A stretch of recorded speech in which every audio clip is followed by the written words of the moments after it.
my beloved of the midnight hour, for the sake of the love that comes from a heart that cannot beat as beautifully as yours can, please keep the window closed as dawn draws near. Well, obviously! You think you're bold enough to be beloved? Please, that was part of the sarcasm, dear. It's not my fault that you can't differentiate with the accent. I feel like that's more your problem than anybody else's, after all. I mean, your accent is so...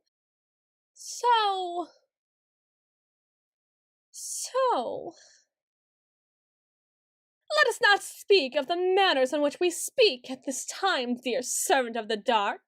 There are preparations to be made, given that the devil's hour can only truly permeate for so long, before the harsh light of dawn awaits to strike us down. Strike me down. Unless, of course, this has been what you've been waiting for all this time, to strike me down as the vengeful Brutus to the oblivious and beloved Caesar, and to think I always cherished the Ides of March. For what? Well, why wouldn't you be? You're human. I'm a vampire. Even though you bend the knee to me, and me alone, I know that I've never been the kindest of my kind, least of all to you. And there are several hours in the wretched day where you can walk across the manor without being scorched by the cursed sun, and you could render me something far less than this half-life I already live. There are so many opportunities at the ready for you. You truly would not have to try. Well, either you kill me, or I kill you. It's as simple as that. And it's inevitable. Either you die by my hands, or I die by yours. Most of my kind would be humiliated to think of a human having that much power over them, the ability to wreak as much havoc over them as they could over them, with their less than godly powers. But not me. Not me at all. I wonder what that says about me. Are you really just that useful to have around, or... Nah, it's just that. You're just so very handy. There's nothing else to this. Become the ground I walk upon, or die for it. And shutter the windows already! Kill me if you must, but I would become a laughingstock if I fell to such obvious tricks, and, well, obviously, I can't allow that, can I? Stupid, shining sun! Ugh! What's so great about the thing, anyhow? It's bright, and it's warm, and what else is there left to it? Servant? What's so great about a big ball of gas 93 billion miles away? What's so great about warmth, anyways? Of course I remember warmth. What do you take me for? Just how ancient do you think I am?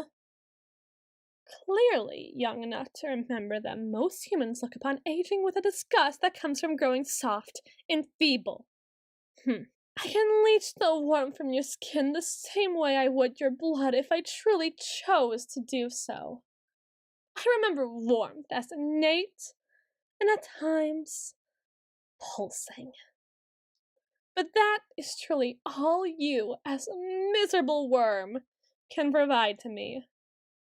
I need nothing else, and I am not warm because I need no warmth, and it does not make a difference at all. Who truly needs the sun? If it wasn't for my loathing of crowds, I'd wish to fill the human population to be nocturnal, so they too can experience the joy that comes from the kindly moon. But again, I do so hate the crowds. almost as much as I love robbing the most pleasurable of experience out of the grubby, warm, human hands that beseech me. Ah! Close the window! I do not care if the sun is not there. I can practically sense its rays coming over the horizon and the little tippy tops of tree branches, and I have asked you twice, and are you not leashed by your loyalty to me? Are you not my obedient servant? You have made the arrangements for my coffin, yes? It's not that I like how you do it. I could just as easily do it myself. I just want to make sure you've been doing at least one of your jobs on this fine evening of ours. You should know how important it is. Far more important than your stupid questions of when I last saw the sun or when the cold really began to seep in. You've been here for what, 3 years? Why must you ask such petulant little questions now of all times? Trying to find a weakness? Just because I recognize you as a threat does not make me weak.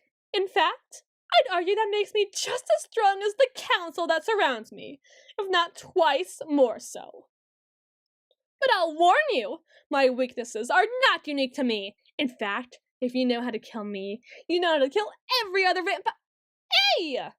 Hey! Where are you going? You leave your countess at her time of need? Oh! Oh! What a horrible little servant you are! Jail! Jail for you! Skip for the catacombs 1,000 years for your crimes against your mistress, your countess, your regal queen! And close the windows!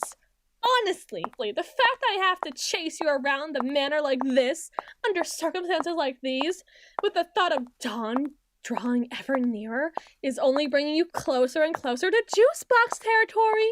I bet you didn't think I knew about those. But if I die, you die, because I'm taking you with me, ashes to ashes and dust to dust. I should warn you, dear servant of mine, that you should never scamper the way you do in front of a predator. A hunter, such as I. It only serves to excite the sense of something that should never be excited as I, without something within the vicinity being rendered corpse-like. And as the only other thing within the vicinity, I feel as if you should be very, very frightened. Dear servant, don't try to hide from me in as precarious location as a roof. Or, precarious by your standards, would be far, far more appropriate given the circumstances. I know what you've schemed, and I cannot help but applaud you for it. I don't think it would have worked. Because of course it wouldn't have. Luring me out onto the roof to merely knock me off of it. To stake me as I stand before you.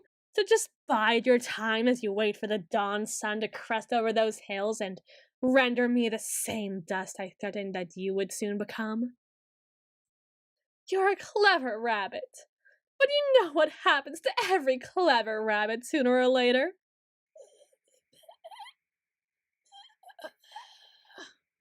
They get cooked. It's adorable to feel the way your pulse rushes underneath my fingers as I hold you by the neck, as if you were nothing more than a little kit.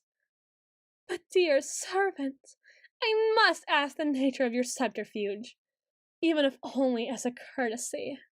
Why have you led me onto the rooftops of the manor on this fine morning, when the sun is so close to rendering me ash, if not for that specific purpose? I want to know the exact reason. I want to know when you decide that I must fall at your stupid, warm, human hands that still tremble in its own wake. Tell me, dearest. Tell me.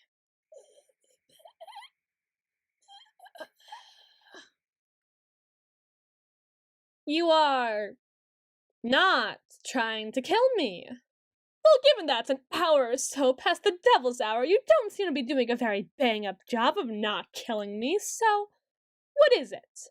What's your business up here? What do you want me to see? You would have told me not to follow you if it wasn't something you didn't want me to see. And I would have followed you anyhow because I felt like it. What of it? You should be prepared for that eventuality by now, and have something prepared for me. Who trained you not to? So what is it? What do you have prepared?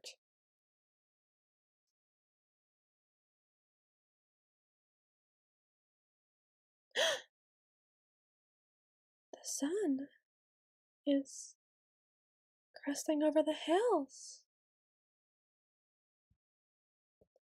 Dear Rabbit, you still haven't proven this is not a personalized coup. It's only courteous to tell me. The sun is so bright and orange. I've never been up this early to see it. Not even when I was immortal, was I? Are you pulling me back into the shadows?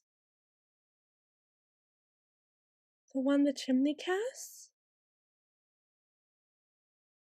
So you have. It's almost funny. Out of the corner of my eye, I can see how the sun's rays fall on my feet as I wander back into the darkness. They cannot harm me, but I can still see the light that so dimly shined upon the lovely moon. And I can feel your hands on my shoulders. They still tremble, but they are as warm as that same day star. I know it. I know it. Thank you, my dear familiar. Thank you. You're a servant only in your role, but you have grown so familiar to me. Just promise me that the windows are closed before you bring me inside. I can hardly believe I'm saying this, but I think I can endure one more night. If you were there.